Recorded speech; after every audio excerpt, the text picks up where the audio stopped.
नमस्कार. गोष्टी माणसांच्या या भागामध्ये आपण नवीन भागामध्ये नवीन विषय घेतला आहे. आत्तापर्यंत मोठ्या लोकांना काउन्सिलिंगची का गरज आहे किंवा एकंदरीत तुमचे छंद काय असले पाहिजे, तशा वेगवेगळ्या विषयांवर आपण बोललो. आज आपण एक वेगळा विषय घेतला आहे की सुरुवातीचा जो विषय होता की मुलांना संस्कार कसे करायचे, मूल वाढत असताना त्याच्यावर काय पद्धतीने त्याचा संस्कार झाले पाहिजेत, हे सगळं जसं बघितलं तसं ते मूल वयात येत असताना त्याच्यामध्ये नक्की काय बदल होतात, त्याच्या मानसिकतेत काय बदल होतात आणि त्याच्यामुळे मुलांना येणारे प्रॉब्लेम्स आणि त्याच्याबरोबरचे पालकांना येणारे प्रॉब्लेम्स हे आज आपण डिस्कस करणार आहोत. आणि या विषयावर आपल्याशी गप्पा मारायला आल्या आहेत डॉक्टर सोनल वावडेकर. नमस्कार. त्या सायकोलॉजिस्ट आहेत, गेली 20 वर्ष त्या प्रॅक्टिस करत आहेत. तर या सगळ्या संदर्भात आपल्याला त्यांचा खूपच गायडन्स होणार आहे. तर आपण आज सुरू करूयात आपला आजचा एपिसोड. आधी आमचा एक झाला होता, त्याच्यामध्ये लहान म्हणजे मूल जन्माला आल्यानंतर कसं त्याला वाढवायचं, त्याच्यावर संस्कार कसे करायचे, हा सगळा विषय आम्ही तेव्हा डिस्कस केला होता. पण एकंदरीत मूल जेव्हा काय म्हणतात वयात यायला लागतात मुलं मुली कोणीही, तर त्यांच्यामध्ये काहीतरी वेगळे चेंजेस व्हायला लागतात आणि त्याला ॲडोलसंट सायकोलॉजी म्हणून आपण म्हणतो सुद्धा. आणि ते पण ती कन्सेप्ट अजून तेवढी लोकांना माहिती नाही किंवा नक्की काय चेंजेस होतात वयात येतात. त्यामुळे पेरेंट्स थोडे घाबरलेले पण असतात, कसं वाढवायचं हे पण कन्फ्युजन असतं, मुलांचं एक वेगळंच असतं. तर त्या सगळ्यामध्ये ॲडोलसंट सायकोलॉजी म्हणजे काय हे तुम्ही कसं डिफाईन कराल किंवा सांगाल? सो बेसिकली डेव्हलपमेंटल सायकॉलॉजी हे जे फील्ड आहे हे आपण जेव्हापासून आपण कन्सीव्ह होतो तेव्हापासून आपल्या मृत्यूपर्यंत 8 स्टेजेसमध्ये त्यांनी विभागलेले आहेत. सो त्याच्यातलं एक स्टेज हे ॲडॉलसन्स असं आहे, जे WHO प्रमाणे वयवर्ष 10 ते 19 असं आहे. ओके. आता ह्याच्या आधी पण काही चेंजेसना सुरुवात होते, जसं आपण म्हणतो की उंची वाढते किंवा काही एक्सटर्नल चेंजेस आपल्याला फिजिकली दिसून येतात मुलामुलींमध्ये. सो त्याच्याबरोबरच पुढे जाताना तुम्ही जे चेंजेस बघता त्याला ॲडॉलसन्स असा हा पिरियड म्हटला जातो. आता हे जे शारीरिक बदल होतात त्याच्यामुळे मानसिक बदल पण खूप होतात. सो इमोशनली कॉग्निटिव्हली काही चेंजेस होतात. हे सगळे चेंजेस जेव्हा होतात त्यावेळेला त्या मुलांना कसं समजावून घ्यायचं, त्यांना कसं हँडल करायचं, ह्याला ॲडॉलसंट सायकॉलॉजी असं म्हणतात. सो त्यामुळे ॲडॉलसंट सायकॉलॉजी जेव्हा आपण म्हणतो की ह्या या टीनेजर्सना कसं समजावून घ्यायचं, कशा पद्धतीने त्यांना हँडल केलं तर त्यांचं फिजिकल ग्रोथ आणि मेंटल ग्रोथमध्ये जे चेंजेस होत असतात ते ॲक्सेप्ट करून पुढे जातील, हे ॲडॉलसंट सायकॉलॉजीमध्ये बघितलं जातं. ओके. पण म्हणजे त्याच्यामध्ये नेमके मेंटली इमोशनली असे नक्की काय चेंजेस त्यांच्यामध्ये होतात आणि त्याच्याशी त्यांना तेव्हा कळत नसतं की आपल्या नक्की काय चेंजेस होत आहेत किंवा काहीतरी वेगळं होतंय एवढं त्यांना जाणवत असतं पण ते सांगता येत नसतं. बरोबर. सो त्या केसमध्ये ते कसं त्यांना पेरेंट्सनी पण एक्सप्लेन कसं करायचं किंवा त्याचे नक्की काय कसं दिसतं किंवा कसं डील करायचं त्याच्याशी? करेक्ट. सो बेसिकली मेंटली किंवा कॉग्नेटिव्हली एक मेजर चेंज होतो म्हणजे आपलं जे प्री फ्रॉन्टल कॉर्टेक्स किंवा फ्रॉन्टल कॉर्टेक्स जो आपल्या मेंदूचा पुढील भाग असतो तो सगळ्यात शेवटी डेव्हलप व्हायला लागतो आणि तो ॲडॉलसन्समध्ये त्याची सुरुवात होते. त्या भागाचं बेसिकली कामच हे असतं एक्झिक्युटिव्ह फंक्शनिंग. म्हणजे काय तर आपण जे डिसिजन मेकिंग करतो, ज्याच्यात प्लॅनिंग असतं, प्रायोरिटायझेशन असतं, ह्या सगळ्या गोष्टी त्याच्यात बघितल्या जातात. आता जेव्हा आपण ह्या सगळ्या गोष्टी बघतो त्यावेळेला त्याच्याच मधनं रिबेलियन, टेम्पर टँट्रम्स किंवा मला तुमचं पटत नाहीये, इंडिपेंडन्स, ह्या सगळ्या गोष्टी बाहेर पडतात. हे कॉग्नेटिव्ह डेव्हलपमेंट झालं. पुढे आपण इमोशनल डेव्हलपमेंटकडे येऊ. आता जे शारीरिक बदल आपल्यामध्ये होत आहेत किंवा जे मानसिक बदल आपल्यामध्ये होत आहेत त्याच्यामुळे इमोशनली काय बदल होतात तर चिडचिड होणे, राग येणे खूप पटकन, खूप जास्ती सेन्सिटिव्ह असणं की छोटीशी गोष्ट झाली तरी ती खूप मोठी वाटते. सो आपल्याला वाटतं की अरे काय एवढीशी तर गोष्ट झाली आहे, पण त्यांच्यासाठी ते खूप मोठी गोष्ट असते, राईट. सो हे सगळे चेंजेस बेसिकली जाणवून येतात. आता ह्या वेळेला पेरेंट्सनी ते कसं हँडल करावं किंवा टीनेजर्सनी हे कसं हँडल करावं तर पहिली गोष्ट पेरेंट्सना आय थिंक एक सगळ्यात मोठी गोष्ट जी करायला हवी ती म्हणजे पेशन्स. कारण खूप पटकन आपला पेशन्स जात असतो. काही बाबतीत असंही मला जाणवलं मी जेव्हा शाळेत काम करत होते की बरेचशा आया ह्या पेरीमेनोपॉज किंवा मेनोपॉजमध्ये असतात Okay. आणि ज्याच्यामुळे त्यांचा पेशन्स पण संपत आलेला असतो. त्यामुळे त्यावेळेला हे डील करणं खूप जड जातं. सो पेशन्स ही एक पहिली गोष्ट आहे. दुसरं म्हणजे अवेअरनेस. आता अवेअरनेस कशाचा, की हे फक्त शारीरिक बदल नाही आहेत, तर मानसिक आणि कॉग्निटिव्ह बदलही आहेत. आणि ते बदल आपण कसे हँडल करू शकतो हे बेसिकली आपण त्याच्यात बघायला पाहिजे. ओके. राईट.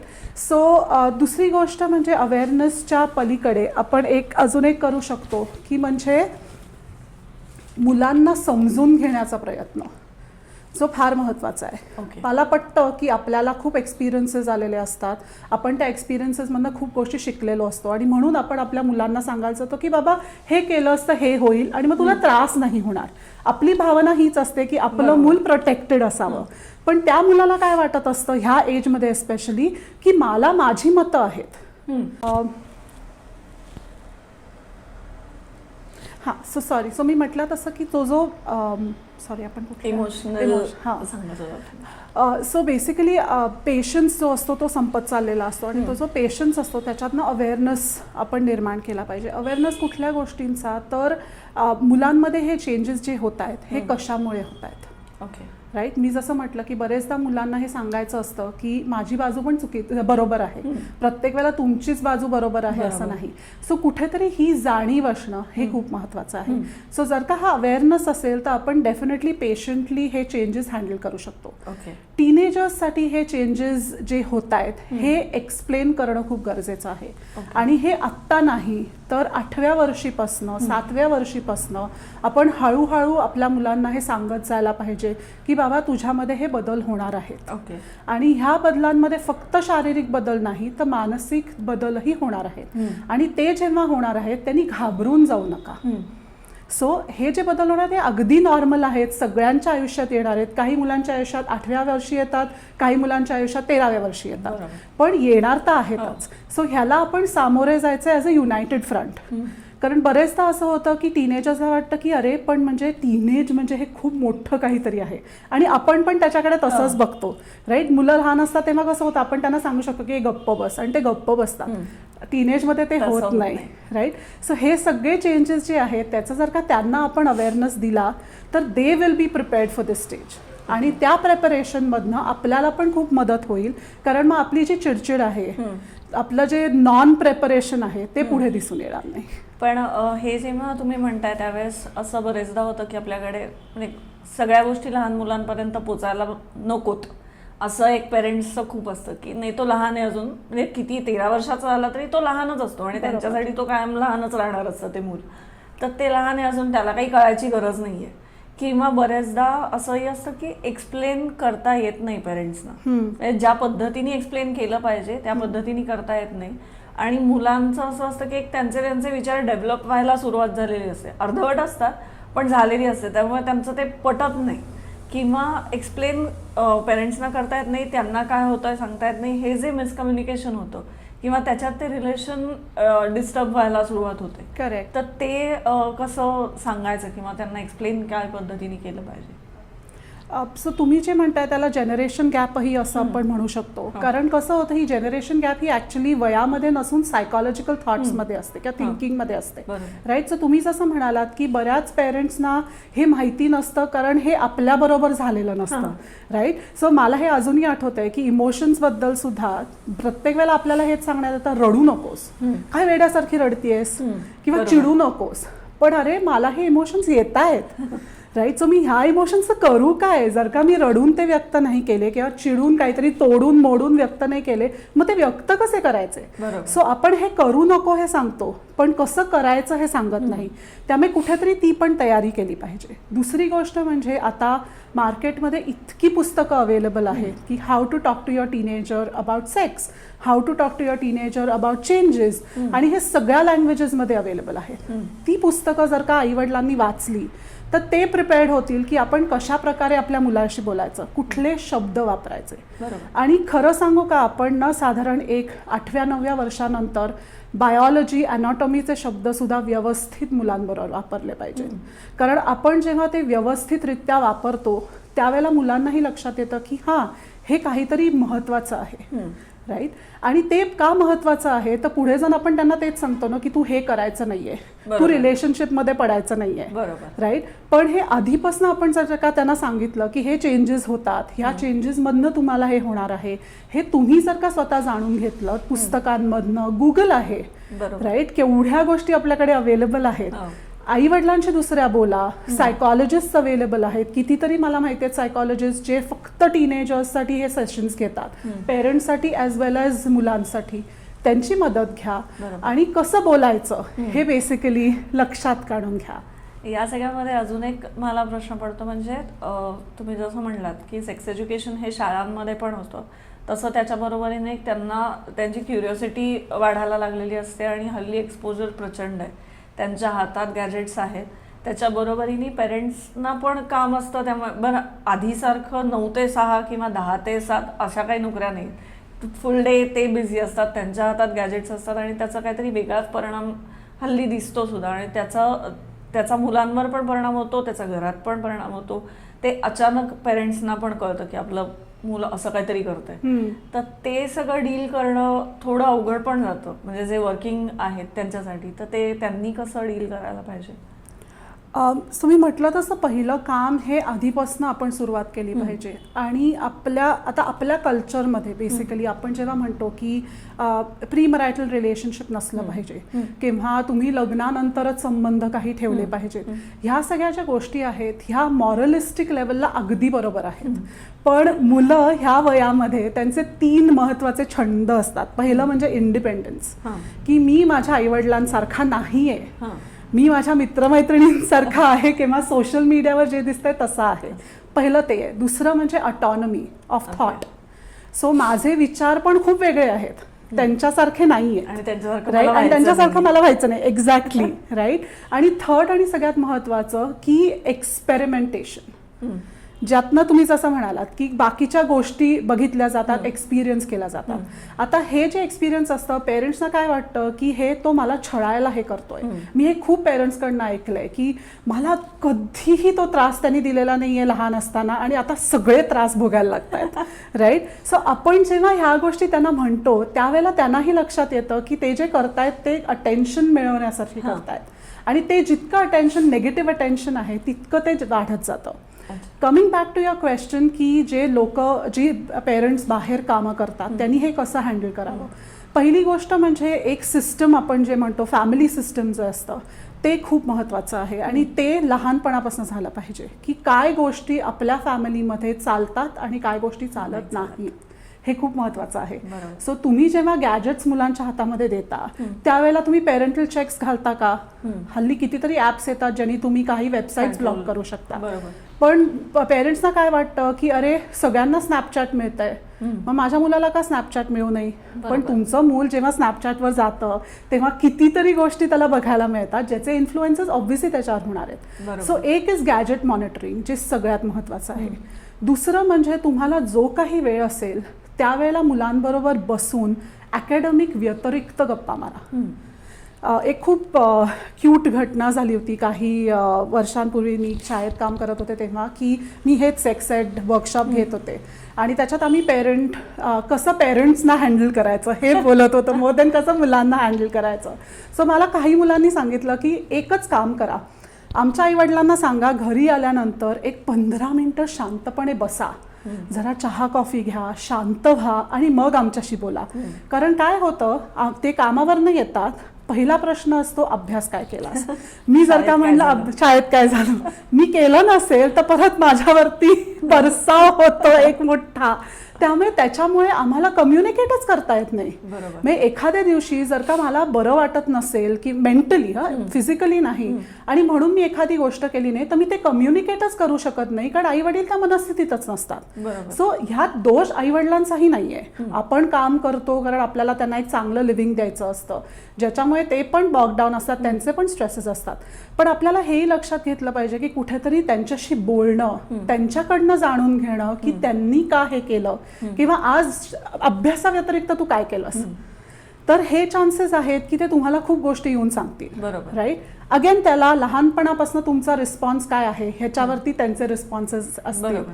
सो तुम्हाला जर काय मुलांनी येऊन सांगितलं की हां आई आज तुला माहिती काय झालं की एका मुलानी मुलाचा हात धरला आणि सगळे त्यांना चिडवत होते, किंवा मुलीचं नाव घेऊन कोणाला तरी चिडवत होते, किंवा माझे सगळे मित्र ना सिगरेट ओढणार आहेत तुला माहितीये का, आपला लगेच प्रश्न काय असतो, तू नाही ना ओढणार आहेस. राईट. हा अगदी नॅचरल नॉर्मल प्रश्न आहे, कारण आपल्याला आपल्या मुलाची काळजी असते ना, त्यांनी काय करावं. राईट. पण अशाच वेळेला काय होतं, आपण द मोमेंट आपण हा प्रश्न विचारतो मुलाला लक्षात येतं की जजमेंट येत आहे कुठेतरी, आणि ते जजमेंट आल्यानंतर they will switch off. Okay. त्यामुळे त्याच्याऐवजी तुम्ही जर का म्हणालात की हो का रे, मग तुला काय वाटतं ह्याच्याबद्दल, आपण ओढावी का सिगरेट, बरोबर, का वाटतं मुलांना की सिगरेट ओढून बघावी, काय मिळतं त्याच्यातनं, मग तुला जर का ओढायला लागली किंवा तुला त्यांनी म्हटलं की तू ओढ, तर तू काय करशील.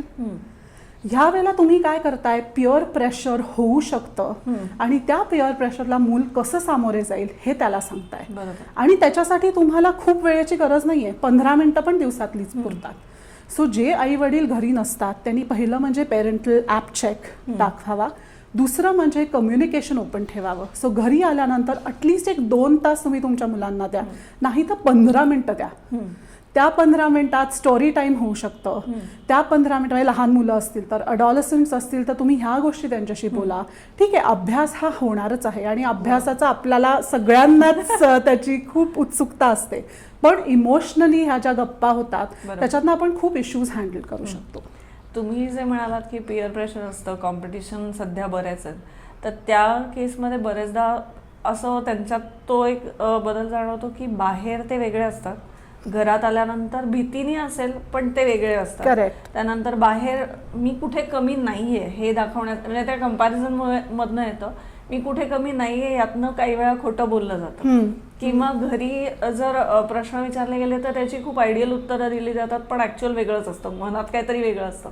तर ते कम्युनिकेट करताना काय पद्धतीने त्यांच्याकडनं काढून घेतलं पाहिजे, आणि त्यांना ते कसं, बाहेर सगळीकडे तर आपण पुरू नाही शकत, म्हणजे पेरेंट्स सगळीकडे नाही जाऊ शकत, तर बाहेरच्या कॉम्पिटिशनची त्यांनी डील करताना त्यांना काय सजेस्ट कराल तुम्ही, किंवा त्या मुलांनी कसं डील केलं पाहिजे. सो अगेन ह्याचं सगळं जे कम्युनिकेशन सुरू होतं ना, हे लहान वयापासून सुरू होतं. सो काही मुलं ही मोटिवेटेडच असतात, म्हणजे ते एक इंट्रिन्सिकली त्यांच्यामध्ये असतं की बाबा मला A+ मिळवायचा आहे, किंवा मला स्विमिंगमध्ये काहीतरी करायचं आहे, मला म्युझिकमध्ये काहीतरी करायचं आहे, आणि हे मोटिवेटेड, सेल्फ मोटिवेटेड असतात. दुसरी मुलं जी असतात त्यांना थोडं एक्स्ट्रिन्सिक मोटिवेशन लागतं की बाबा तू हे केलंस तर मी तुला हे देईन, तू ते केलंस तर मी तुला ते देईन. आणि ह्या सगळ्यामध्ये मुलांना बेसिकली हे माहितीच नसतं की मी हे का करतोय. म्हणजे बरेचदा मुलं म्हणतात की मी शाळेत का जातोय. ही एक पद्धत आहे ना की बाबा एवढं वय झालं की शाळेत जायचं, त्याच्यानंतर कॉलेजमध्ये जायचं, त्याच्यानंतर नोकरी करायची, लग्न करायचं, मुलं करायची, हे आपल्याकडे स्टँडर्ड आहे. सो कुठेतरी जर का आपण मुलांशी बसून बोललो की तुझं डेफिनेशन ऑफ सक्सेस काय आहे, किंवा तुला ह्यातनं काय एक्सपेक्टेड आहे, तर त्या कम्युनिकेशनमधनं मुलांनाही कळेल की आपण का मोटिवेटेड राहणं गरजेचं आहे. दुसरी गोष्ट, मुलांनी कॉम्पिटिशन कशी हँडल करावी. अगेन ह्याला 2 पेहलू आहेत.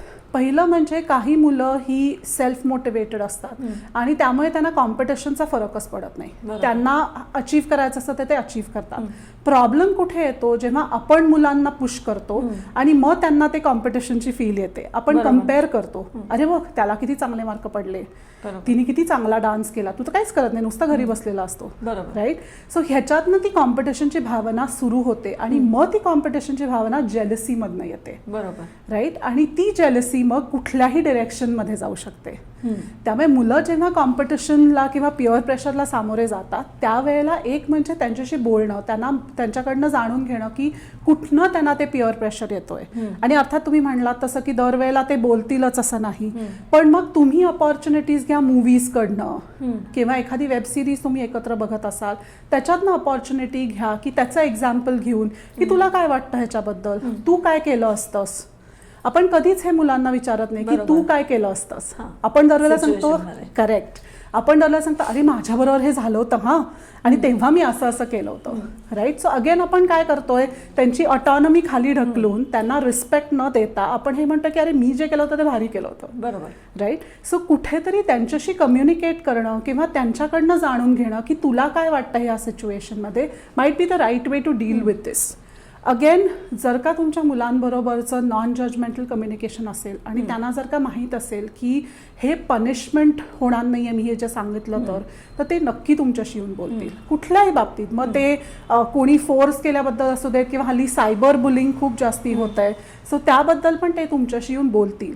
सो प्रत्येक वेळेला बोलतीलच असं नाही, पण त्यांना हे जर का माहीत असेल की बाबा नो मॅटर व्हॉट माझे आई वडील माझं ऐकून घेणार आहेत. आता त्याच्यावरती ते काय करतील हे आपल्या हातात नाहीये, पण ॲटलिस्ट माझं ऐकून घेतील तर ते नक्की तुमच्याकडे येऊन बोलतील त्याच्याबद्दल. आणि म्हणूनच पेरेंट्सनी ॲक्टिव्ह लिसनिंग केलं पाहिजे. ॲक्टिव्ह लिसनिंग म्हणजे काय, तर मी जेव्हा बोलतीये तेव्हा माझ्या पेरेंट्सच्या किंवा कुणाच्याही मनामध्ये पहिलं काय असतं, मी ह्याला रिस्पॉन्ड कसं करू, राईट. पण त्याच्याऐवजी जर का तुम्ही ऐकून घेतलं तर तुम्हाला बऱ्याचशा वेळेला हे कळतं की शब्दांच्या पलीकडे पण काहीतरी चालू आहे, बरोबर, राईट. एखादं इमोशन आहे किंवा एखादी गोष्ट जी त्यांनी म्हटलेली नाही आहे. सो ते जर का पेरेंट्सनी सुरुवात केली करायला लहानपणापासूनच, तर त्याचा पुढे जाऊन त्यांना खूप उपयोग होणार आहे. कारण तुम्ही ते एक ट्रस्टचं रिलेशनशिप बिल्ड करता, एक रिस्पेक्टचं रिलेशनशिप बिल्ड करता. सो मुलांना असं लक्षात येतं की हां ठीक आहे, ऐकून तरी घेत आहेत आपले पेरेंट्स, हे खूप महत्त्वाचं आहे. ओके.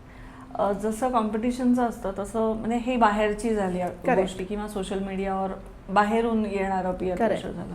बऱ्याचदा असं असतं की सिबलिंग्स असतात, सो भावंड असतील तर आजी आजोबा दोन्ही मुलं म्हणून दोन्ही वेगळे असतात, प्रत्येकाचे प्लस पॉईंट मायनस पॉईंट असतातच, पण त्यांच्या दोघांमध्ये पण कंपॅरिझन होते. आणि जो मोठा असतो किंवा जो वयात येणारा असतो आणि एक साधारण 4-5 वर्षाचा अंतर असेल तरी तो फरक असतो वयामध्ये आणि विचारांमध्ये, तर त्यावेळेस ते कुठेतरी मलाच कायम बोलतायत, त्याच्यावर जास्ती प्रेम आहे माझ्यावर नाहीये, हे जे सगळं सुरू होतं तर त्याच्याशी म्हणजे घरात कोणाला तरी पेरेंट्सना कळत असतं हे चुकीचं आहे, पण बाहेरनं होणारी कंपॅरिझन थांबवू नाही शकत. तर त्याच्यात त्या मुलाला डील करायला कसं शिकवलं पाहिजे? सो ह्याच्यात इंडिव्हिज्युअली तुम्ही मुलांबरोबर काम केलं पाहिजे. एक म्हणजे रिफ्लेक्शन, की तुमचे स्ट्रेंथ्स आणि विकनेसेस काय आहेत, की लोक काहीही म्हणू देत, पण तुझ्यामध्ये तुला काय वाटतं, तुझ्यामध्ये चांगल्या गोष्टी काय आहेत आणि तुझ्यामध्ये कुठल्या गोष्टी आहेत ज्या तुला घडवून आणायच्या. आपण दरवेळेला मुलांना सांगतो की ही गोष्ट तुला घडवून आणायची गरज आहे, पण त्यांना विचारत नाही आपण की तुला काय करायचंय. सो बेसिकली आत्ता हे जे वय आहे, again self knowledge, self awareness, who am I, हा प्रश्न खूप महत्वाचा असतो. एक आयडेंटिटी त्यांची डेव्हलप होत असते आणि त्यामुळे ह्या कंपॅरिझनचा खूप मोठा इम्पॅक्ट होतो. सो बाहेरच्यांचा, जसं तुम्ही म्हणालात की बाहेरच्यांचे आपण जे काय बोलतात ते थांबवू शकत नाही, पण आपण मुलांबरोबर जर का टाइम स्पेंड केला इन अंडरस्टँडिंग की तू काय आहेस, तुला हे पटतंय का, तुला जो फीडबॅक आलेला आहे यांच्याकडनं तो तुला पटतोय का, तर त्यांना बेसिकली लक्षात येईल की ठीक आहे लोक काहीही म्हणू देत, पण माझ्यामध्ये ह्या खूप चांगल्या गोष्टी आहेत ज्याच्यावरती मी काम करायला हवंय, राईट. सो मला एक खूप सुंदर माझ्या आजीनी सांगितलं होतं खूप वर्षांपूर्वी. ती म्हणाली होती की आपण जेव्हा रस्त्यावरनं जातो तेव्हा कुत्री भुंकतात, त्यावेळेला तू प्रत्येक कुत्र्याला जाऊन सांगतेस का गप्प बस गप्प बस गप्प बस, तसाच विचार स्वतःबद्दल कर की लोक तुला खूप गोष्टी सांगणार आहेत तुझ्याबद्दल, काही चांगल्या असतील, काही अतिशय वाईट असतील, पण ते तुझ्या ह्याच्यातनं फिल्टर कर की तुला हे पटतंय का. काही गोष्टी खरंच पटतात, काही फीडबॅक जे तुम्हाला येतात ते जरी क्रिटिकल फीडबॅक असतील तरी असं असतं की हां मे बी मी हा विचार करून बघायला पाहिजे, राईट, पण ते तुझ्या फिल्टरमधनं घाल रादर दॅन दुसऱ्यांच्या फिल्टरमधनं. सो हे मी नेहमी माझ्या स्टुडंट्सना पण सांगते की evaluated it from your filters rather than लोकांनी काय म्हटलंय. आणि हे खूप जड जातं टीनेजमध्ये, आणि म्हणूनच पेरेंट्स कसं सपोर्ट करू शकतात, तर चल बसूया आपण स्वॉट अनालिसिस करूया, बघूया तुझ्यामध्ये काय छान आहे, आणि त्यावेळेला मुलांना खूप कमी गोष्टी त्यांच्यामध्ये छान दिसतात, बरोबर, राईट. त्यामुळे तेव्हा पेरेंट हे परफेक्ट अपॉर्च्युनिटी आहे त्यांना सांगणं की अरे पण तू हे पण खूप छान करतोस, नाही मी हे बघितलंय, तू किती छान मदत करतोस. आणि त्या छोट्या छोट्या गोष्टी असू शकतात, फार मोठ्या असायची गरज नाहीये. की एखादं मूल जर का सकाळी उठून पाणी आणून देत असेल कुणाला, किंवा सकाळी उठून बाकीच्यांना उठवत असेल, किंवा लहान भावाची किंवा बहिणीची काळजी घेत असेल, ह्या खूप महत्त्वाच्या गोष्टी आहेत. त्यामुळे जितकं तुम्ही त्यांना पॉझिटिव्हली असर्ट कराल तितकं त्यांना त्या कंपॅरिझनचा त्रास कमी होईल. आणि दुसरी गोष्ट, त्या दोघांमधलं रिलेशनशिप चांगलं राहील, राईट. कारण मग तुम्ही त्यांना अगेन्स्ट इच अदर पिच करत नाही, जे बाहेरचं जग करताय. तेच होतं की ते बाहेरनं बोलत असतात किंवा कधीतरी घरातल्या घरात पण ती कंपॅरिझन होते आणि त्यातनं ते त्यांचं बॉन्डिंग व्हायच्या ऐवजी ते वेगळंच व्हायला सुरुवात होते. ॲब्सोल्युटली त्यामुळे करेक्ट. सो म्हणूनच तुम्ही त्यांना बेसिकली एकत्र करून की बाबा दोघं एकत्र बसूया, बघूया एकमेकांमध्ये, आणि मेन ही भावना की तुम्ही दोघं वेगळे आहात, तुम्ही सिमिलर नाही असू शकत. जसं बरोबर. मी आणि बाबा वेगळे आहोत तसं तुम्ही पण वेगळे आहात आणि त्यामुळे तुझे काही स्ट्रेंथ्स आहेत, तुझे काही स्ट्रेंथ्स आहेत आणि प्रत्येकाचे काही विकनेसेस असतात. सो आपल्याकडे 2 चॉईसेस आहेत. आयदर आपण ह्या स्ट्रेंथ्सवरती कामं करू शकतो आणि म्हणू शकतो की हां हे मला स्वतःबद्दल खूप आवडतं, किंवा आपण प्रत्येक वेळेला तुझंच बरोबर आहे किंवा तुम्हीच मला असं बोलता ह्याच्यावरती काम करू शकतो. बरोबर. सो कुठेतरी तो जो माइंडफुलनेस मुलांमध्ये आपण आणू शकतो ना, तो पेरेंट्सचं एक खूप मोठं कॉन्ट्रीब्युशन असू शकतं. बरोबर. हे कम्युनिकेट करत असताना म्हणजे मुलांशी हे सगळं कम्युनिकेशन करत असताना बऱ्याचदा पेरेंट्सचं असं होतं की समोर मूल त्यांना काय वाटतंय किंवा त्याला काय हवंय हे सांगत असतं आणि त्याच्यात पहिल्यांदा म्हणजे त्याचं ऐकून, तुम्ही म्हणलात तसं ऐकून घ्यायच्या आधीच जजमेंट, नाही हे बरोबर आहे हे चूक आहे हे आधीच व्हायला लागतं आणि रिॲक्शन पटकन येतात. करेक्ट. सो त्या ह्याच्यात थोडंसं गल्लत होते की ते कम्युनिकेशन तिथे थांबतं किंवा गॅप तयार व्हायला सुरुवात होते आणि ते तरी 6वीपर्यंत मुलं ते कम्युनिकेट करत असतात, साधारण 6वी-7वीपर्यंत. आणि नंतर अचानकरित्या त्यांचं विश्वास वेगळं झाल्यासारखं ते बाहेरच सगळं शोधायला लागतात. तर ते एक कायम ती भीती असते पेरेंट्सना सुद्धा की आता मूल वाया जाईल का, म्हणजे वाईट मार्गाला लागेल का, संगत वाईट लागेल का. तर ती भीती काढण्यासाठी आणि त्या मुलाला तो विश्वास पेरेंट्सबद्दल वाटावा याच्यासाठी घरातनं सुरुवातीपासून कम्युनिकेशन करणं तर आहेच, पण त्याच्या बरोबरीने अजून काय केलं पाहिजे की त्याचं ॲटलिस्ट ऐकून घेणं, स्वतःचे विचार बाजूला ठेवून ऐकून घेता येईल. करेक्ट. कारण ते ग्रोनअप लोकांना म्हणजे ते मोठे असल्यामुळे किंवा अनुभव खूप असल्यामुळे ते अवघडच जातं. बरोबर. आणि ते थांबवता येत नाही, म्हणजे किती कळत असेल तरी थांबवता येत नाही. तर ते कसं करेक्ट केलं पाहिजे. सो एक लिसनिंग टॉय असं ॲक्टिव्हिटी असते ज्याच्यात ज्यांच्याकडे ती गोष्ट असते तोच माणूस बोलू शकतो. अच्छा. राईट. सो एखादी पट्टी घ्या, एखादं फोन, काही तुमच्यामध्ये तुमच्याकडे जे ऑब्जेक्ट आहे ते एक ठरवा की हे ज्या माणसाकडे असेल त्या माणसाचं बोलणं संपेपर्यंत समोरचं कुणीही बोलणार नाही आहे. ओके. राईट. सो मध्ये त्याचा त्रास एक खूप होतो की आपल्याला खूप गोष्टी सुचत असतात. सो मी एक पेरेंट्सला सजेशन देते आणि मुलांना पण हे सजेशन देते की एक स्वतःकडे डायरी ठेवा छोटी, की एखादी गोष्ट जी तुम्हाला वाटते की हा मी विसरीन नंतर बोलायला, ती लिहून ठेवा. पण समोरच्याचं बोलणं ऐकून घ्या. ते ऐकून घेतल्यानंतर मे बी एक 10 मिनिटं 15 मिनिटं दुसऱ्या माणसाकडे ते जातं आणि मग तो बोलू शकतो. बरोबर. आणि त्यानंतर मग तुम्ही दोघेही डिसाईड करायचं की आपल्याला ह्याच्याबद्दल काय सोल्युशन काढायचं आहे किंवा ह्याच्यातनं काय करायचं आहे. आता ह्याच्यात विन विन नसणार आहे. पहिली गोष्ट मी नेहमी सांगते की हे पेरेंट्स वर्सेस चिल्ड्रन नाही आहे. राईट. आपण त्या सिच्युएशनशी झुंजतोय. त्यामुळे पहिली गोष्ट अशी आहे की मी माझं बरोबर आहे, आय वन, ही भावना दोघांमध्येही नसली पाहिजे. आणि एस्पेशली पेरेंट्समध्ये असते की हा मी माझा पॉइंट प्रूव्ह केलेला आहे. Right. So essentially win win हे होणारच नाहीये. हे विन लूज किंवा लूज लूज ह्याच कॉम्प्रोमाइजमध्ये राहणार आहे. सो मग अशा वेळेला तुम्ही जेव्हा मुलांशी बोलता त्यावेळेला जर का मी सिम्पल गोष्ट सांगते, कर्फ्यू. राईट. प्रत्येक घरामध्ये कर्फ्यू टाईम असतं आणि साधारण एक 7वी नंतर मग स्टडी टाईम म्हणा, गप्पा मारायला म्हणून म्हणा, मुलं म्हणतात की नाही मला उशिरापर्यंत बाहेर राहायचंय. आता अशा वेळेला तुम्ही म्हणला तसं की आई वडिलांना खूप इन्सिक्युरिटीज असतात की काही होईल, काय करतायत, आणि मुलांची काय भावना असते, त्यांचं एक्झिक्युटिव्ह डेव्हलपमेंट झालं नाहीये त्यामुळे त्यांना काय वाटतं की असलं काही होत नसतं. ऑप्टिमिस्टिक बायस खूप जास्ती असतो की माझ्याबद्दल काही हे होणार नाहीये. राईट.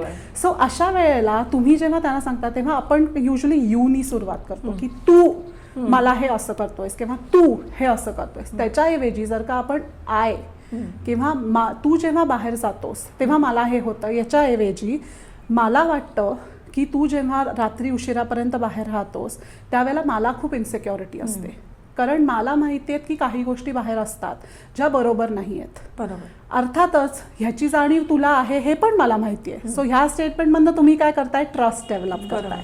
राईट. सो आपण दोघंही एखाद्या कॉम्प्रोमाइजला येऊ शकतो का. तुझं जर का 11 म्हणणं आहे, माझं 9 म्हणणं आहे, मिडवे गाठू शकतो का.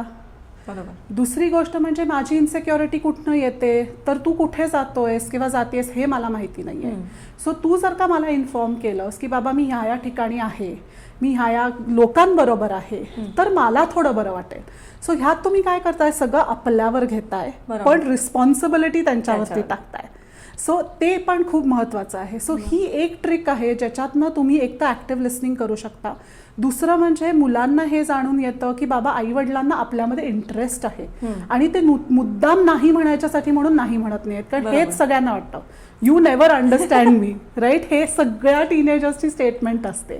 सो ह्यातनं त्यांना ॲटलिस्ट कळतं की ठीक आहे, माझा पॉइंट ऑफ व्ह्यू एक्सेप्ट केला गेलाय, त्याच्यातनं पुढे काय होतंय हे माहिती नाही. सो हे खूप महत्वाचं आहे. सो ही एक टिप मी देऊ शकते की ह्याच्यातनं तुम्ही पुढे जाऊ शकता. बरोबर.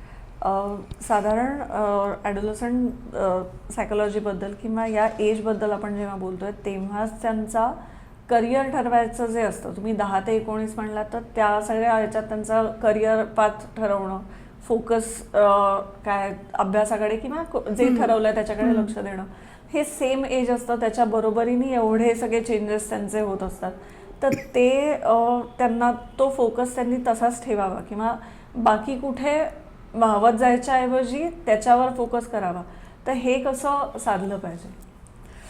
सो एक शेड्यूल ज्याला आपण म्हणतो ते एक मुलांना किंवा एक टाइम टेबल ते मुलांबरोबर बसून ते करणं खूप महत्त्वाचं आहे. आणि ते करताना फक्त की मला ह्या वेळात तू करायला हवंय असं नाही, तर तुला काय वाटतं, तुला काय वाटतं, किती वेळ तुला रोज अभ्यास करायला हवाय, म्हणजे तुझा जे काय गोल आहे हे जर का तुम्ही मुलांबरोबर बसून त्याचा विचार केला की पुढचा करिअर गोल तर खूप पुढची गोष्ट आहे, पण खूप मुलांना हल्ली माहिती असतं साधारण 7वी 8वीत की बाबा मला इंजिनियर व्हायचंय किंवा फोटोग्राफर व्हायचंय. सो तुझा जो काही गोल आहे त्या गोलसाठी तुला किती अभ्यास करायला लागणार आहे ते मुलांबरोबर बसून जर का आपण केलं तर त्याच्याबरोबर एक रुटीन साध्य होऊ शकतं. आता ह्याच्यात बरेचदा मुलं असं म्हणतात की मला 2 तास पण चालतात. सो त्यावेळेला पेरेंट्सनी एक माइंडफुलनेस त्यांना आणून दिला पाहिजे की ठीक आहे, आपण एक काम करू, आपण ना ह्या आठवड्यासाठी एक रुटीन करू ज्याच्यामध्ये तुला प्ले टाईम आहे किंवा तुला प्ले टाईम नको असेल तर तुला सोशल मीडिया टाईम आहे, जे काही तू करतोय ज्याच्यावरती तुला फोकस करायचा आहे त्या गोष्टी पण आहेत, म्हणजे लिजर ज्याला आपण म्हणतो ते पण आहे, आणि त्याच्याबरोबर अभ्यास पण आहे. त्या अभ्यासात आता काही होमवर्क असतं, काही सेल्फ वर्क असतं, राईट. सो हे आपण प्लॅन करूया. तू हे 1 आठवडा ट्राय कर, तुझ्याप्रमाणे आपण रुटीन करू, तू हे 1 आठवडा ट्राय कर आणि आठवड्याच्या एंडला मला सांग की ह्याच्यात तुझे काय सक्सेसेस होते आणि काय गोष्टींवर तू काम करायला पाहिजे. आता इथे फेलियर्स म्हणालात तर ते बरोबर नेगेटिव्ह जातं, बरोबर, राईट. पण तुम्ही जर का म्हणाल की ह्याच्यात काय बदल करायला हवाय तर मग त्याला एक इम्प्रूव्हमेंटचा नोट येतो, राईट. सो हे जेव्हा आपण करतो त्यावेळेला तुझं ना माझं असं म्हणून आपण रिस्पॉन्सिबिलिटी त्यांना देतो की तू जबाबदारी घे, तू बघ की तुला किती अभ्यास करायला हवाय. आता हे काही मुलांबरोबर वर्क होतं, काही मुलांबरोबर त्याला एक इन्सेंटिव्ह द्यायला लागतं, राईट, की तू हे एवढं केलंस तर at the end of the week आपण ही अशी ॲक्टिव्हिटी करू. सो युजली आम्ही सांगतो की इन्सेंटिव्स हे खाद्यपदार्थ असावे किंवा एखादा एक 5 मिनिटं एक्स्ट्रा TV टाईम असावा, 5 मिनिटं एक्स्ट्रा सोशल मीडिया टाईम असावा, राईट. सो असं काहीतरी तुम्ही करा. शक्यतर गिफ्ट्स ॲज रिवॉर्ड्स आम्ही नाही म्हणतो, कारण त्याची सवय होऊन जाते मुलांना.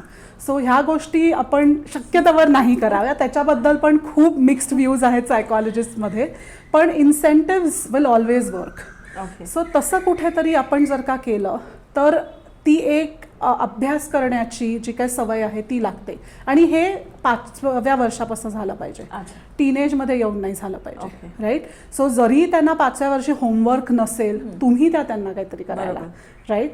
त्याच्यातनं मोटिवेशन तुम्ही कशा पद्धतीने देऊ शकता की त्यांनी जर का एखादी ॲक्टिव्हिटी चांगली केली, जरी त्याच्यातल्या 5 गोष्टी चुकलेल्या असतील, बाकीच्या बरोबर असतील, रिवॉर्ड दॅट. कारण पुढे जाऊन आपण खूप गोष्टींना no no no no no म्हणणार आहोत. सो त्यामुळे आधी जर का आपण त्यांना yes you're a good person, तू ह्या गोष्टी खूप छान करतोस, तुझ्यामध्ये हे टॅलेंट आहे, हे जर का आपण त्यांना दाखवलं तर पुढे जाऊन आपण जेव्हा नो म्हणतो त्यावेळेला त्यांना पटतं की हां, हे खरंच काहीतरी आहे ज्याच्यामुळे आपली आई किंवा बाबा नाही म्हणतायत आपल्याला, राईट. आणि again coming back to the other part of it की करिअरबद्दल विचार करणं. करिअर गायडन्स तर एक आहेच जे आपण नक्कीच घेऊ शकतो मुलांना एक दिशा दाखवण्यासाठी, पण त्या पलीकडे जितकी आपल्याला लोक माहिती आहेत आपल्या आजूबाजूंना, त्यांच्याशी ह्यांचा संबंध घडवून आणणं हे खूप महत्त्वाचं आहे. सो ह्यांना रोल मॉडेल्स असतातच, युजली इन्फ्लुएन्सर्स असतात किंवा रोल मॉडेल्स हे त्यांना ऑनलाईन भेटतातच, पण आपल्या आयुष्यात कुठले आहेत रोल मॉडेल्स, की तुला जर का फोटोग्राफर व्हायचं असेल, माझ्या ओळखीचा कोणी फोटोग्राफर आहे का, टॉक टू हिम. तुला कळेल की हे करिअर कसं असतं. म्हणजे आता माझा भाचा 8वीत त्यांनी ठरवलं की मला शेफ व्हायचंय. आता आपल्याकडे शेफ म्हटलं की म्हणजे शेफ असं होतं राईट. सो पण माझा भाऊ म्हणाला की ठीक आहे आपण काय करूया, आपण जितके कुठले शेफ्स आहेत त्यांना जाऊन भेटूया, तू एक शेफ इंटर्नशिप कर.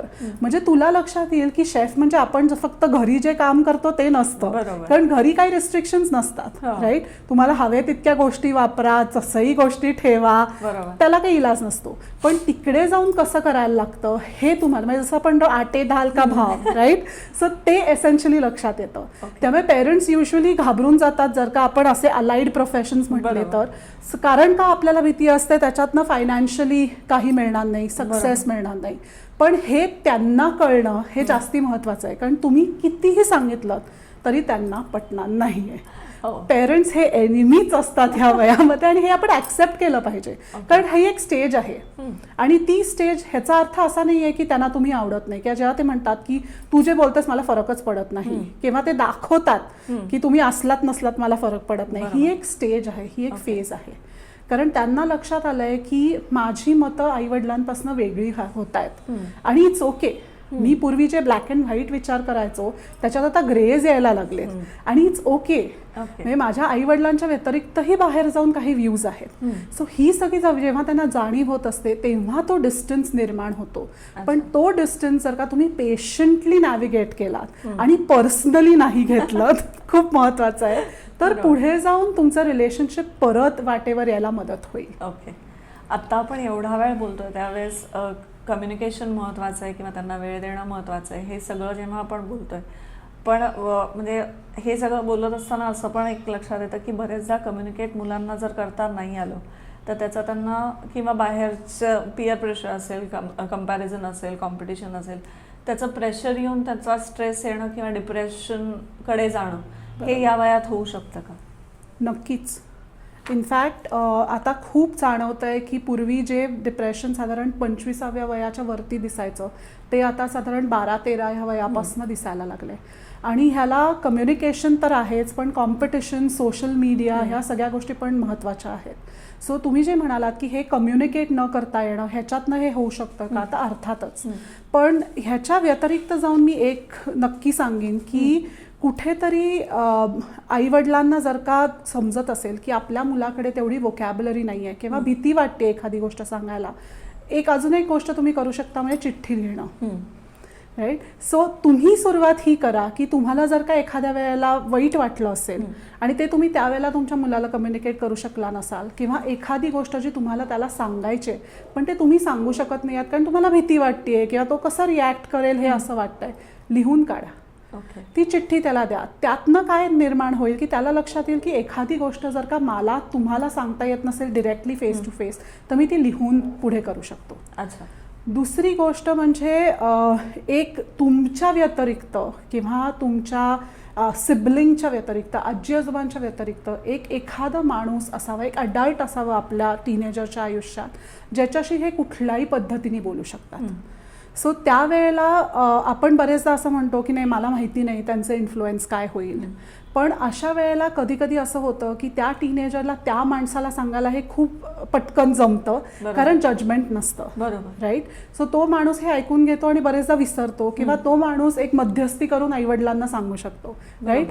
सो तुमच्या टीनेजरच्या आयुष्यात एक असा माणूस असणं हे खूप महत्त्वाचं आहे. मग ती मावशी असेल, आत्या असेल, मोठा भाऊ असेल जो तुमच्या इथे राहत नाही, कुणीही असेल, पण ते इंट्रोड्यूस करणं खूप महत्त्वाचं आहे.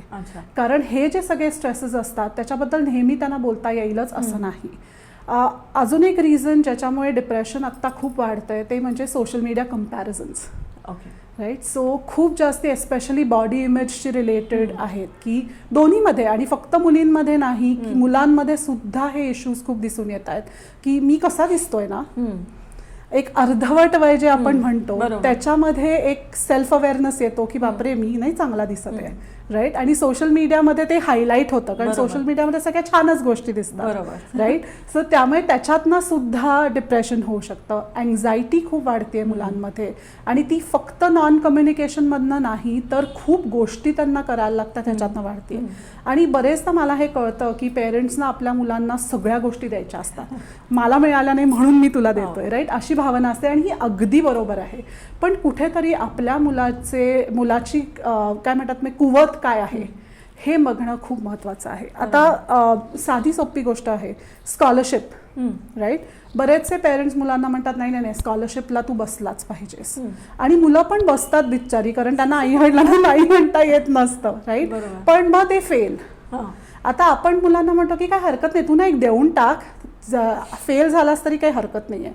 आता तुम्ही जेव्हा त्यांना सांगताय की फेल झालास तरी हरकत नाही, त्यावेळेला तेच मंत्र हे पूर्ण त्यांच्या आयुष्यात लावणार आहेत. Okay, right. सो इन्स्टेड तुम्ही जर का त्यांना विचारून परीक्षेला बसवलं किंवा ही परीक्षा का महत्त्वाची आहे हे जर का सांगितलं, तर कुठेतरी त्या फेलियरचा एवढा त्रास त्यांना होणार नाही, राईट. सो जी अँझायटी त्यांच्यामध्ये होतीये ती बॉडी इमेज इश्यूजमधनं होऊ शकते, किंवा एक्झाम स्ट्रेस, की माझ्या आईवडिलांची ही एक्सपेक्टेशन आहे आणि मी त्या एक्सपेक्टेशनवरती नीट उतरत नाही आहे. बरोबर. हे खूप महत्त्वाचं आहे. कारण आपण जरी कितीही म्हटलं की आईवडिलांचा आपल्या फारचा आपण विचार करत नाही, तरी कुठेतरी त्यांचे एक्सपेक्टेशन्स हे आपल्याला कुठेतरी दिसतच असतात. त्यामुळे ते पण महत्त्वाचं आहे की ते कुठून येत आहेत. आणि ह्या सगळ्यासाठी म्हणूनच मी म्हटलं की लहानपणापासून एक कम्युनिकेशन त्यांच्याबरोबर साधणं, एक नॉन जजमेंटल कम्युनिकेशन साधणं, त्यांच्या ट्रस्ट आहे हे दाखवणं. आणि जर का तुम्हाला लक्षात आलं की एकदम काही बदल होत आहेत, जसे की शाळेत नाही जायचंय, ग्राउंडवर नाही जायचंय, तर त्यांना एकदम एक आहे रे असं काही नाही आहे असं म्हणण्यापेक्षा तुला का वाटतंय असं हे जर का विचारलं, तर कुठेतरी त्यांना एक ट्रस्ट तुमच्यामध्ये डेव्हलप होईल आणि त्याच्यातनं हे सगळे इश्यूज कमी होतील. ओके. त्यामुळे तुमच्या मुलाचे काय एक्सपेक्टेशन्स आहेत, त्याचे अबिलिटीज काय आहेत. आता त्याचे अबिलिटीजच जर का 50%चे असतील, बिकॉज त्याला नाही आवडत हे सगळे विषय, आणि तुम्ही त्याला 90साठी पुश केलं, तर अर्थातच स्ट्रेस येणार आहे, राईट. किंवा 10 गोष्टी त्याला जर का आपण करायला लावत असणार आहे, तर तो 10 गोष्टींमध्ये फेल होणार आहे, कारण त्याला वेळच मिळत नाहीये प्रोसेस करायला. आणि ह्या वयात एस्पेशली मुलांना खूप वेळ लागतो हे प्रोसेस करायला, कारण त्यांना ही खूप गोष्टी त्यांच्या मनामध्ये सुरू असतात. त्यामुळे त्यांचा प्रोसेसिंग स्पीड तसाही थोडा ह्या बाबतीत स्लोच असतो. तर त्यामुळे अशा वेळेला तुम्ही त्यांच्यावरती जितका स्ट्रेस घालाल, जितके एक्सपेक्टेशन्स आहे अनरिअलिस्टिक, रिअलिस्टिक एक्सपेक्टेशन्स ठीक आहे, पण अनरिअलिस्टिक एक्सपेक्टेशन्स जितके घालाल तितका त्यांना त्रास होणार आहे त्याचा. बरोबर. हे जेव्हा आपण डिप्रेशनचा किंवा स्ट्रेसचा जेव्हा मुद्दा बोलतोय, तसं मोठ्या लोकांमध्ये डिप्रेशनचे सिम्पटम्स काही ठराविक दिसतात, तसं लहान मुलांमध्ये काही दिसतात का, किंवा ते कसे नोटीस करायचे आणि काय पद्धतीने, म्हणजे नोटीस झाल्यानंतर त्याच्यावर आपण पुढे करू शकतो, पण ते नोटीस कसे करायचे? सो मी म्हटलं तसं की अचानक जर का तुमचं मूल बदललं असेल, की अगदी आधी खूप एकदम एक्स्ट्रोवर्ट आहे, खूप गोष्टी येऊन सांगते आणि नंतर एकदम शांत झालंय, किंवा अलोन टाइम हे खूप मुलांना आवडतं की आपल्या रूममध्ये जाऊन शांतपणे बसावं, कारण अगेन ते प्रोसेस करत असतात खूप गोष्टी. पण ते जर का खूप जास्ती वाढत असेल किंवा लॉक केल्या जात असतील रूम्स आणि त्याच्यात तुम्हाला कळत नाही आहे काय चालू आहे, जेवण खाण कमी झालेलं आहे, म्हणजे कशा रीतीने कमी की माइंडफुलनेस नाही आहे. बऱ्याच टीनेजर्सचं असं होतं की नाही मी कार्ब्स खाणार नाही आहे, हे हल्ली खूप झालेलं आहे, बारीक व्हायचंय मला, काय बारीक राहायचंय मला, राईट. सो तसं हेल्थच्या दृष्टीने असेल तर वेगळं, पण जर का जेवण कमी झालं असेल, झोप कमी झाली असेल किंवा वाढली असेल, दोन्ही हे तर हे साईन्स आहेत डिप्रेशनचे सगळ्यात महत्वाचे. मूड चेंजेस, मूड स्विंग्स, खूप चिडचिड करणं, एकदम पटकन रडायला येणं किंवा खूप जास्ती रडणं, हे सगळे पण साईन्स आहेत. त्यामुळे तुम्हाला जर का हे सगळे साईन्स दिसत असतील तर ह्या वेळेला इंटरव्हीन करणं खूप महत्वाचं आहे. आणि मग त्या केसमध्ये चाइल्ड सायकोलॉजिस्टची हेल्प घेणं गरजेचं आहे. अगदी. आज आपल्या एवढ्या सगळ्या डिस्कशन्समधनं खूप मुद्दे आपल्या बोलले पण गेले आणि बऱ्याच गोष्टी क्लिअर पण झाल्या. मला नक्की खात्री आहे की या सगळ्या डिस्कशनचा पालकांना आणि मुलांना सुद्धा, मेन मुलांना सुद्धा खूप उपयोग होईल. आणि तुम्ही इथे आलात आणि एवढी माहिती दिलीत त्याबद्दल धन्यवाद. Thank you so much. मी एकच फक्त सांगू इच्छिते, आपण हे संपवण्याआधी आपण आईवडिलांना खूप उपदेश दिले आज, पण मला हे पण सांगायचं आहे की आई वडील होणं हे खूप मोठी जबाबदारी जरी असली तरी खूप डिफिकल्ट पण आहे. कारण मुलांसाठी एक इन्स्ट्रक्शन मॅन्युअल नसतं ना, की ते मॅन्युअल वाचा की आपलं मूल कसं हे कळतं. त्यामुळे त्यांनी सुद्धा त्यांचं मेंटल हेल्थ जपणं हे खूप महत्त्वाचं आहे. त्यामुळे तुम्हाला जर का एखाद्या वेळेला असं वाटत असेल की आपल्या टीनेजर बरोबर आपण बोलताना आपल्याला खूप जास्ती राग येतोय, ज्याच्यातनं आपण जे कम्युनिकेट करतोय ते त्याच्यापर्यंत तर पोहोचणारच नाहीये, पण खूप जास्ती गोष्टी बोलल्या जातील ज्याची खरं गरज नाहीये आणि नंतर त्याचा खूप त्रास होऊ शकतो, तर त्यांनी एक स्टेप बॅक घेणं खूप महत्त्वाचं आहे. त्यामुळे प्रायोरिटाइज युअर मेंटल हेल्थ. दुसरी गोष्ट युनिफाईड अटेम्प्ट. खूप मी ठिकाणी बघितलंय की मुलं आई नाही म्हणते म्हणून वडिलांकडे जातात, वडील नाही म्हणतात आईकडे येतात. त्याच्याऐवजी एक युनायटेड फ्रंट असणं हे खूप महत्त्वाचं आहे, कारण मग तुम्ही सेम मेसेज देत असता आणि त्याच्यासाठी मग कम्युनिकेशन हे खूप महत्त्वाचं आहे. कारण खूप पेरेंट्स आमच्याकडे 40s मध्ये येतात आणि म्हणतात की मला माझा पार्टनर माहितीच नाही आहे, राईट. कारण तुम्ही अख्खं आयुष्य हे मुलांमध्ये घालवलेलं असतं. त्यामुळे एकमेकांशी बोलणं हे महत्त्वाचं आहे. बाकी आई वडिलांशी कम्पॅरिझनसाठी नाही, तर तुम्ही काय ट्रिक्स वापरल्यात ज्या मी वापरू शकते हे पण महत्त्वाचं आहे. दुसऱ्या बाबतीत टीनेजर्ससाठी पण मला एक छोटासा मेसेज द्यायचा आहे की आपले आई वडील परफेक्ट नाही आहेत, राईट. जरी त्यांना ते वाटत असलं किंवा आपल्याला ते वाटत असलं तरी त्यांच्या चुका हा होणार आहेत. जशा तुमच्या चुका होतात तशाच त्यांच्या पण होतात. अगेन त्यांच्याकडे पण मॅन्युअल नाही आहे, त्यामुळे आपण सगळेच एकत्र शिकतोय. त्यामुळे थोडा माइंडफुलनेस ठेवा की ते का करतायत जे ते करतायत ते. फायनली तुम्ही सगळ्यात महत्त्वाचे आहात म्हणून ते काही गोष्टी करतायत. सो तुम्ही जे जर का चिडचिड केलीत आणि रडारड केली तर त्याच्यातनं त्यांचा काय रिस्पॉन्स आहे हा प्रत्येक वेळेला एम्पॅथेटिकच असेल असं नाही. सो दोघांनी एकत्र माइंडफुल राहणं ह्या वयात खूप महत्त्वाचं आहे. पण अनफॉर्च्युनेटली हे आई वडिलांना जास्ती करायला लागतं. सो आम्ही जे म्हणतो की बी द काम इन द स्टॉर्म, हे आई वडिलांना जास्ती करायला लागतं मुलांपेक्षा. सो थँक्यू सो मच मला इथे बोलवल्याबद्दल. आय होप हे इन्साइट्स खरंच आई वडिलांना उपयोगी होतील आणि डेफिनेटली फीडबॅक मला आवडेलच काय येतील. Thank you so much. आणि शेवटचं, तुम्हाला एपिसोड आणि चॅनल दोन्ही आवडलं असेल तर लाईक करा, सबस्क्राईब करा आणि कमेंट बॉक्समध्येच करा, व्हॉट्सअपवर नको. थँक्यू.